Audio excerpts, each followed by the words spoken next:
Hello बच्चों, let's read the question. Give the significance of proper and sufficient food in preventing the disease.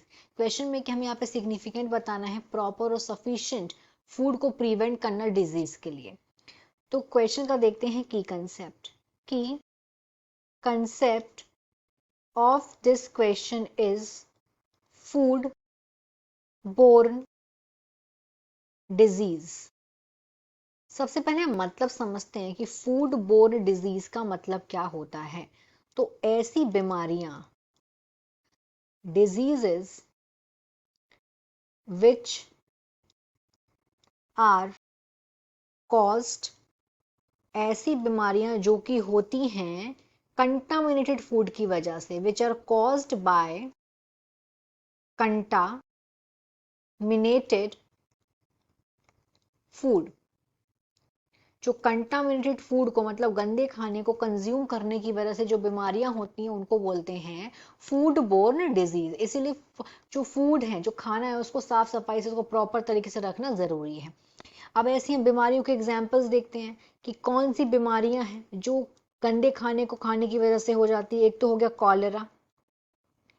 ये जो बीमारी है, अगर गंदा खाना हम लोग खाएंगे, कंटामिनेटेड फूड होगा अगर, जिससे कॉलेरा हो रहा है, अगर कॉलेरा के कॉजेटिव एजेंट उसमें प्रेजेंट हुए तो फूड कंटामिनेटेड हो गया.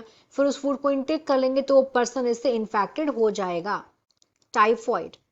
Typhoid this is also a food borne disease, अगर गंदे खाने को खाएंगे तो. एक हो गया डायसेंटरी. तो ये तो तीनों एग्जाम्पल्स हो गए, अगर गंदा खाना खाएंगे तो उससे बीमारियां हो जाती हैं. Why these disease occurs if consume contaminated food?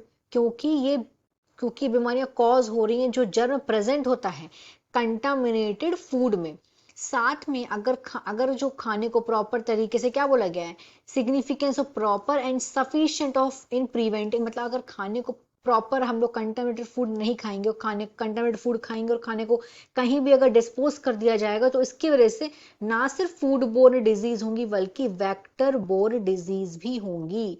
Vector borne disease मतलब जो वेक्टर की वजह से हो रही हैं, जैसे कि मलेरिया हो गया, चिकनगुनिया हो गया, डेंगू हो गया.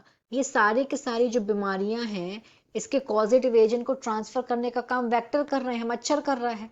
तो यहाँ पे इसका यही एक्सप्लेनेशन हुआ. Hope you understood it well. All the best.